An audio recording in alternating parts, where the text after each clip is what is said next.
श्री रामचरितमानस कथा नवह पारायण पंचम दिन की कथा में निषाद राज की शंका तथा भरत निषाद मिलन। निषाद राज ने जब भरत जी के आने का समाचार सुना तो मन में दुखी होकर के अपने विचार अंदर ही अंदर व्यक्त करने लगे। कारण कमन भरत बन जाहि, है कछु कपट भाव मन माही। जौ पै जिय ना होति कुटिलाए, तौ कतलीन संग कटकाए। क्या कारण हो सकता है जो भरत वन को जा रहे हैं? मन में कुछ कपट भाव अवश्य है। यदि मन में कुटिलता न होती तो साथ में सेना क्यों लेकर जाते? शास्त्र कहते हैं क्षुद्र इंसान को का संगठन ही अजेय होता है। भरत समझते हैं कि छोटे भाई लक्ष्मण सहित श्री राम को मारकर निष्कंटक राज्य करूंगा, परंतु भारत के मन में राजनीति को स्थान नहीं दिया। पहले तो कलंक ही लगा था, अब तो जीवन से ही हाथ धोना पड़ेगा। शास्त्रकार कहते हैं बहुनालपम सारणाम संवायो ही दुर्जन, त्रीणोरावेष्टे ते रज्जो वधन्ते तेन दंतिना। क्षुद्र और कमजोर आदमियों की सामूहिकता भी अजेय बन जाती है। कमजोर छोटे छोटे तिनकों से बनाई गई रस्सी परस्पर मिल जाने के कारण इतनी मजबूत बन जाती है कि उससे हाथी भी बांधा जा सकता है। जिस प्रकार सई नदी गंगा जी और गोमती के मध्य में सई नदी है जो अवध में है, लगभग 230 मील कर जौनपुर जिले से निकट 10 मील की दूरी पर गोमती में मिल गई है। प्रयाग क्षेत्र के अंतर्गत श्रृंगवेरपुर को वर्तमान में संगरूर कहते हैं। पंडित ज्वाला प्रसाद कृत टीका से। आगतम भरतम श्रुत्वागहं शक्तिम मानसा, महत्यम सेनया सार्धम आगतो भरता किल। पापम करतो नायात रामस्य विदितात्मना, गत्वं तदधृदयं गेयं यदि शुद्धस्तिरिष्यति। गंगानो अत समाकृष्य नवा तिष्ठन्तु साधुदा, ध्यायतो मे समायता पश्यन्ता सर्वतो दिशिम। भारत का आगमन सुन गृह को गुहराज निषाद राज को यह शंका हुई कि भरत बड़ी सेना लेकर आए हैं। वे राम के अनजान में कोई अनिष्ट करने के लिए जाते हों। मुझे उनके पास जाकर उनका मर्म जानना चाहिए, उनके विषय में जानकारी जाननी चाहिए कि उनके मन में चल क्या रहा है। यदि उनका भाव ठीक है तब तो भले ही पार चले जाएंगे, वरना नहीं जा पाएंगे। इसके विपरीत उपाय करना पड़ेगा। मेरे जाति वाले अस्त्र शस्त्र लेकर सावधानी से सब ओर देखते हुए चौकस रहें और सब नावों को खींचकर गंगा के बीच में खड़ी कर दें।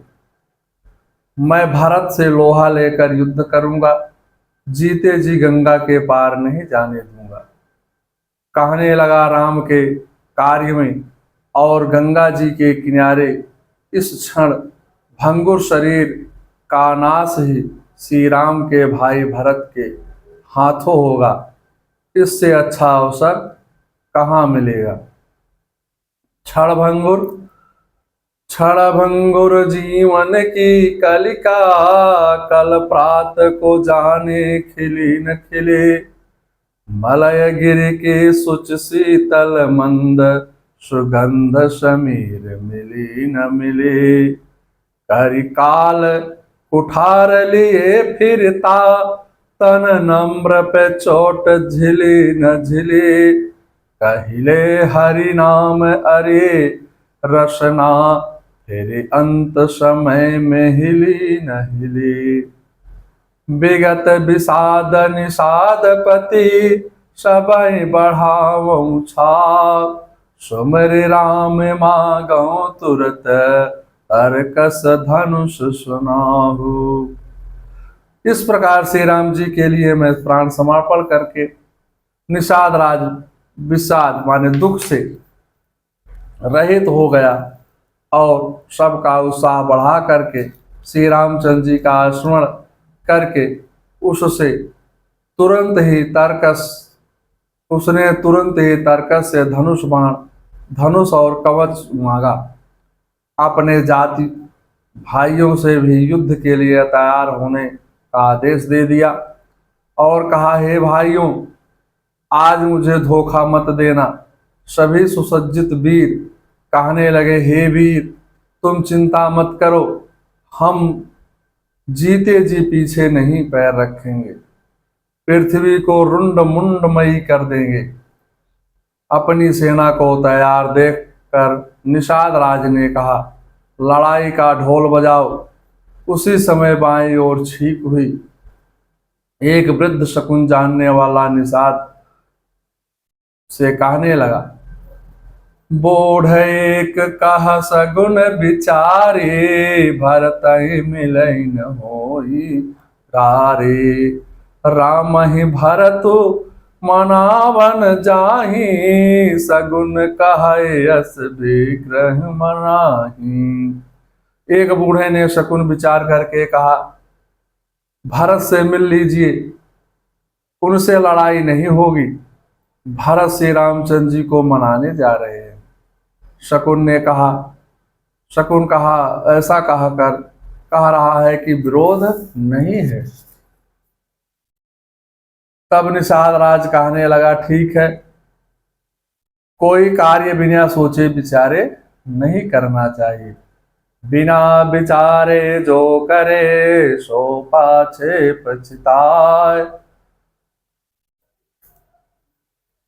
लखन स्नेहु शुभाय सुहाए, बैरो प्रेत नहीं दुरहि दुराए। निषाद कहने लगा, मैं स्वभाव से ही भरत जी का भाव समझ लूंगा। जब निषाद राज भेंट का सामान सजाकर चले तो शुभ शकुन हुए। इत्याग तो पायनम गृहामस्यम समोधान चा, अभिचक्राम भरतम निषादाधिपति। यो कहकर निषाद राज गो मत्स्यंडे मिश्री फल के गूदे और मधुआत भेंट की सामग्री लेकर भरत के पास गए। तमायांतम तो सांप्रेक्ष्यम सूतपुत्रम प्रतापवान, भरतस्याक्षेयस्त समयज्ञम विनीतवत्। उसे आते देखकर समायोचित कर्तव्य को समझने वाले प्रतापी सूतपुत्र सुमंत्र ने विनीत की भांत भरत से कहा, एषं ज्ञाति सहस्रेण अस्थापति परिवारता, कुशलो दंड कारणे वृद्धो भ्रातुस्ते सखा। तस्मात् पश्यन्तु काकुत्स्थं त्वं निषादोत्पत्तिं गुहम्, असंशयं विजानीते यत्र तो राम लक्ष्मणो। कुकुस्थ कुलभूषण यह बूढ़ा निषाद राज गोह अपने सहस्रों भाई बंधुओं के साथ यहाँ निवास करता है। यह तुम्हारे बड़े भाई श्री राम का सखा है, मित्र है। इसे दंडकारण्य के मार्ग की विशेष जानकारी है। निश्चय ही इसे पता होगा कि दोनों भाई श्री राम और लक्ष्मण कहाँ हैं। निषाद राजगु यहाँ आकर तुमसे मिले, इसके लिए अवसर दो। आज्ञा मिलने पर निषाद राज ने वाल्मीकि रामायण अयोध्या कांड का सर्ग 84:10 से 13 दूर से ही अपना नाम बता करके वशिष्ठ जी को प्रणाम किया। वशिष्ठ जी ने आशीर्वाद देकर भरत से कहा, यह राम का मित्र है। देख दूर ते कई निज नामो, कीन मुनि दंड प्रणामो। निषाद राज ने अपना नाम, गांव और जात का कथन करके भरत जी को पृथ्वी पर सिर धरकर जोहार प्रणाम किया।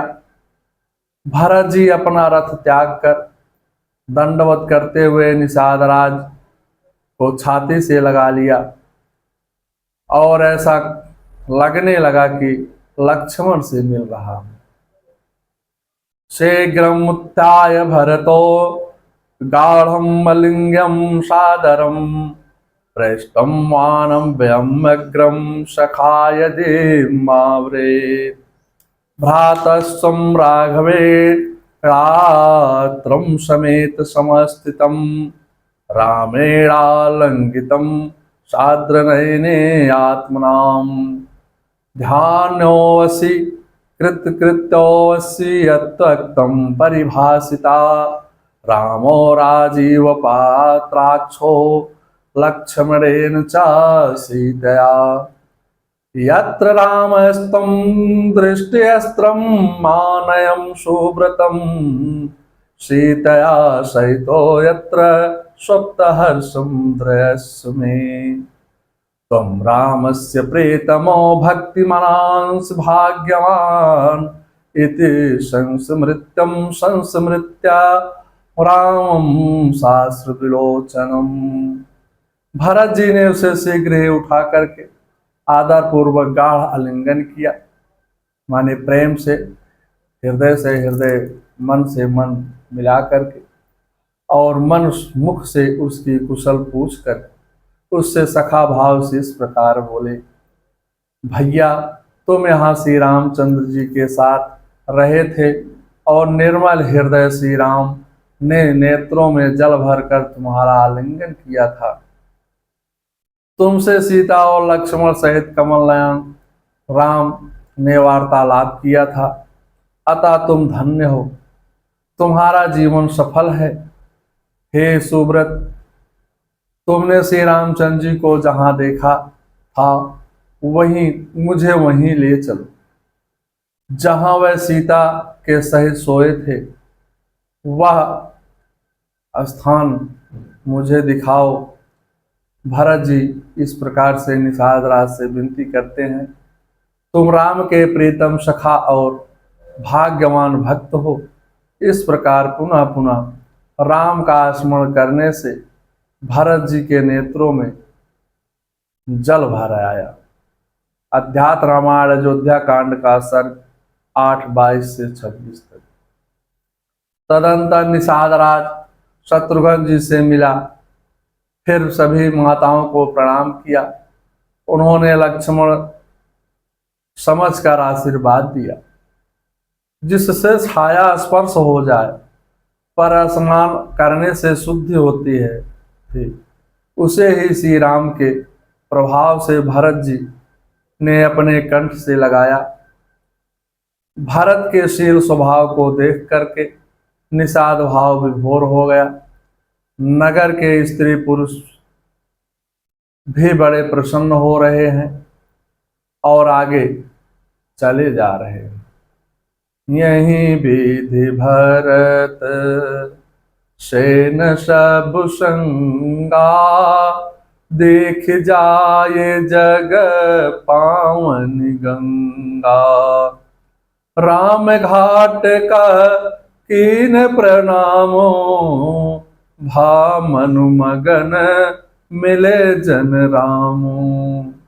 भरत जी ने सेना के साथ गंगा मैया के दर्शन किए। सभी ने राम घाट, जहाँ श्री राम ने संध्या वंदन किया था, उस स्थान को प्रणाम किया। भरत जी ने जब देख लिया कि सभी ने स्नान कर लिया है, तब आगे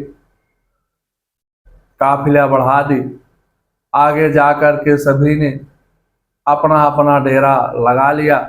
भरत जी और फिर निषाद राज को लेकर कहने लगे, हे भाई, जहां श्री राम जी रात्रि में सोए थे वह स्थान मुझको दिखाइए। श्रुताभिलाषितं दृष्टं स्पृष्टं पितावगाहिता, या पावयत्ति भूतानि कीर्तिता चा दिने दिने। गंगा गंगेति यर्नामं योजनानामं शते स्वाप, स्थिरेरुच्चारितं हन्ते पापं जन्त्रयार्जितम्। जब इनका नाम श्रवण किया जाता है तब कोई इनके दर्शन की अभिलाषा करता है। विष्णु पुराण 2:8, 122, 123 से।